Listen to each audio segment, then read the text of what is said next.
Pour moi, oui, la définition de paysan, c'est façonner le paysage, c'est faire vivre le paysage, l'homme du pays, quoi.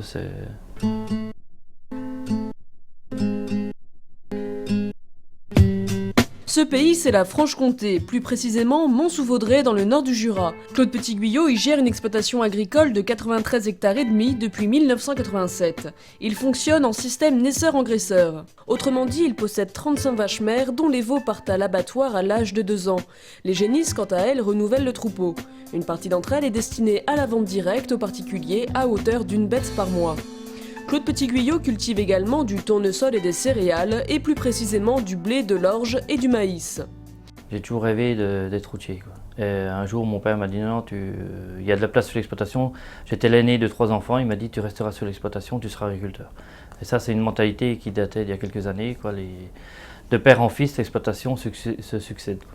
Au fil du temps, eh ben, j'ai pris une passion de travailler la terre, de m'attacher à la terre, de voir comment que le blé ou l'orge poussait, les différentes étapes qu'on peut rencontrer avec les plantes, les aléas climatiques qu'on peut rencontrer aussi. Quand je parle de mon métier, j'aime pas trop parler agriculteur ou quoi que ce soit. C'est plutôt me présente comme chef d'entreprise, quoi. À travers le métier d'agriculteur, il y a plein d'autres métiers, aussi bien électricien, vétérinaire, il est comptable, il est mécanicien, il s'occupe des plantes, des animaux, il fait tout, quoi. Il est maçon, il doit tout faire. Pour moi, c'est un métier qui est intéressant parce on se diversifie, on est diversifié, quoi. C'est une vie avec plein de rebondissements, Moi, je préfère travailler comme ça que d'aller à l'usine, arriver, pointer, mettre les morceaux dans les morceaux et puis repartir le soir. Et puis... On dit qu'on est encore agriculteur, mais on est plus secrétaire. On fait beaucoup plus de papier, on réfléchit beaucoup plus, on prend plus souvent le temps de s'arrêter et prendre un papier, un crayon pour calculer, savoir si la production qu'on est en train de mettre en place va nous dégager une marge ou si c'est pas jouable de faire cette culture-là, quoi. Mais les meilleurs gestionnaires ne peuvent pas toujours tout prévoir, et notamment les aléas climatiques. Aucun agriculteur n'est à l'abri des colères du ciel et de la terre. Bien souvent, quand il pleut, on est soit sous les bâtiments agricoles, soit à la maison. On regarde la pluie, puis quand on voit des nuages jaunes arriver, on se dit c'est la grêle. Donc on espère qu'il pleuvra toujours avec la grêle, parce que ça diminue beaucoup le problème. Puis quand on voit que la pluie s'arrête, puis que la grêle commence à prendre de l'ampleur, là on se dit on va attendre que ça se calme, puis on va prendre l'auto, puis on va faire le tour des champs pour voir ce qui se passe, quoi. Et c'est là qu'on se rend compte, cette parcelle-là, elle est passée à côté, tant mieux. Celle-là un peu touchée, puis l'autre est complètement touchée, quoi. Sous le coup, c'est très dur, quoi. On se dit, on a investi une somme d'argent pour mettre tout ce qui est en semences, en engrais, en phyto. On a tout fait pour que ça pousse tout au long des mois pour arriver à avoir du grain au bout de la tige. Et à un moment donné, je vous dis, en l'espace d'une minute, tout est par terre, quoi. C'est vrai que ça fait un choc. Imprévisible également la menace beaucoup plus sournoise et insidieuse que représentent les attaques des ravageurs. Claude Petit-Guyot en a fait les frais. C'était en 2004, il cultivait du colza.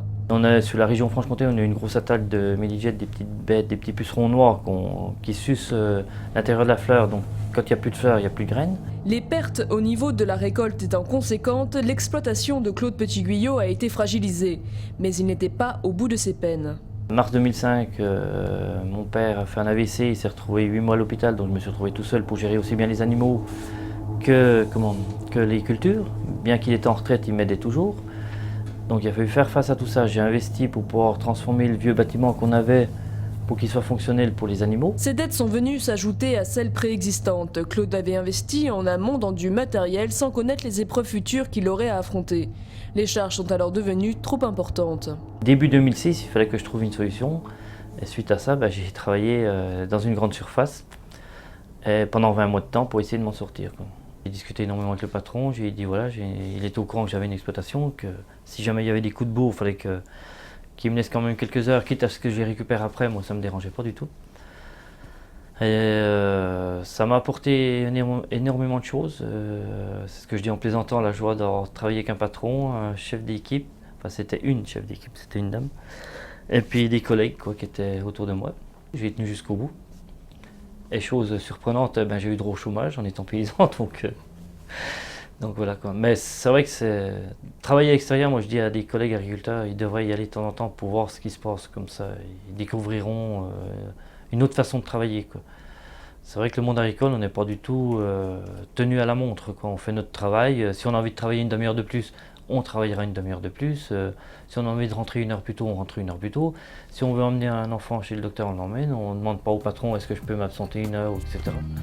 Le temps. Claude Petit-Guyot a la chance de pouvoir le gérer comme il l'entend, puisqu'il est son propre patron. Le seul patron qu'on a, c'est la météo. Il fait beau, c'est vrai qu'on n'a pas peur de faire des heures, on travaille, on fait en fonction de la météo. Il pleut, ben, on ralentit, on fait moins de choses, on fait autre chose. Il faut prendre le temps de réfléchir, de voir comment que la plante se comporte par rapport aux températures, tout ça, quoi. Le temps qu'il fait et le temps qui passe, deux éléments indissociables du métier d'agriculteur, mais le temps libre, lui, se fait rare. J'ai jamais fait le calcul, savoir sur une semaine ou sur un mois, voir le nombre d'heures qu'on fait, quoi. En période hivernale, c'est-à-dire de novembre jusqu'à février, ben, le matin je suis à 6h30 sur l'exploitation pour soigner les animaux. Le soir, ben, je suis chez moi autour des 19h, 19h30. L'été, ben, c'est complètement différent, c'est du 5h30 jusqu'à des 22h le soir, quoi. Les vacances, c'est toujours au mois d'août. C'est toujours au mois d'août parce que c'est le mois où c'est à peu près creux. Puis comme mon épouse est institutrice, donc c'est le mois où elle est là. Sinon, ben, c'est entre 10 et 15 jours de vacances, quoi. Puis bon, j'ai un camping-car, donc on part à l'aventure et puis voilà. Malgré un emploi du temps chargé, Claude Petit-Guyot trouve encore le temps de s'occuper d'associations professionnelles, en partie, dit-il, pour ne pas déprimer, pour ne pas rester seul sur son exploitation. Moi personnellement, j'en tire des bénéfices, quoi. Je vis autre chose, on a l'esprit un peu ouvert, on apporte des éléments, on reçoit des éléments d'autres personnes qui sont là. C'est un échange, c'est quelque chose d'enrichissant, quoi. Car Claude Petit-Guyot travaille seul. Les collègues agriculteurs, il les croise sur la route à bord de son tracteur. Ils s'arrêtent pour boire un café, échanger des conseils. Mais en cas de coup dur, c'est généralement chacun pour soi. Claude Petit-Guyot en a fait la triste expérience quand ses affaires ont mal tourné. Un agriculteur qui est blessé, qui est obligé de faire quelques temps à l'hôpital ou qui a un sinistre sur son exploitation, la solidarité marche énormément. Sinon, bah, c'est de l'individualiste, c'est de l'égoïste. Et ça, moi je m'en rends compte de plus en plus, quoi. Autour de vous, il y a d'autres personnes qui essayent de vous grignoter, quoi. Quand ils voient qu'on commence à lâcher les bras et puis partir travailler ailleurs, on se dit, bah, tiens, celui-là il va abandonner, on va lui récupérer son exploitation, quoi. Mais bon, moi j'aime bien, je suis assez battant, puis j'aime bien aller au-devant, donc c'est comme ça qu'on peut y arriver, quoi. Faut pas baisser les bras. Pourtant, la solidarité entre agriculteurs permettrait de limiter la dette des uns et des autres. L'union fait la force, le dicton est bien connu, et s'applique aussi au monde agricole. Moi je pars du principe qu'il faut mieux qu'on se retrouve entre plusieurs agriculteurs, créer une société pour acheter du matériel, et puis travailler ensemble, quoi. D'une part, le matériel est exploité à fond de ses capacités. Et puis, si on achète à plusieurs, on peut acheter à peine plus gros et puis avoir la technologie de pointe, quoi. Et c'est prouvé qu'on travaille beaucoup plus vite, beaucoup mieux et en consommant moins, quoi. Aujourd'hui, Claude Petit-Guyot a encore des difficultés à vivre correctement de son travail. Il a toujours des emprunts à la banque, mais c'est le signe selon lui que son exploitation est en vie, que le matériel tourne et évolue. Mais le salaire, lui, évolue-t-il? Moi, pendant 3 ans de temps, je prélevais 0 parce que je ne pouvais pas.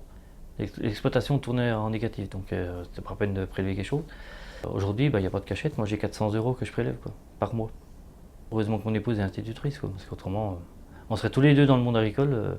La situation que j'ai en ce moment, ça serait invivable, c'est impossible. On ne pourrait pas payer les études d'ingénieur à notre fils. Le deuxième, il veut partir dans la garde républicaine, on ne pourrait pas lui offrir. Donc c'est vrai qu'aujourd'hui, j'ai la joie d'être au contact de la nature, d'aimer mon métier, mais honnêtement, j'en vis pas. Claude Petit-Guyot a 4 fils. Le plus jeune a 7 ans et le plus âgé fait des études d'ingénieur mécanique. Il ne sait pas si l'un d'entre eux souhaitera reprendre son exploitation, mais pour ne pas reproduire ce qu'a fait son propre père avec lui, il leur laissera le choix.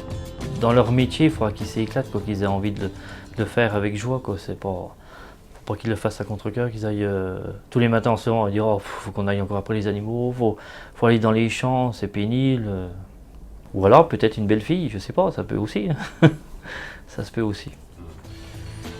En tout cas, celui ou celle qui reprendra la ferme devra aimer les animaux, c'est une évidence. Mais avant tout, suivre les conseils de Claude Petit-Guyot, être rusé, mais surtout calme et doux.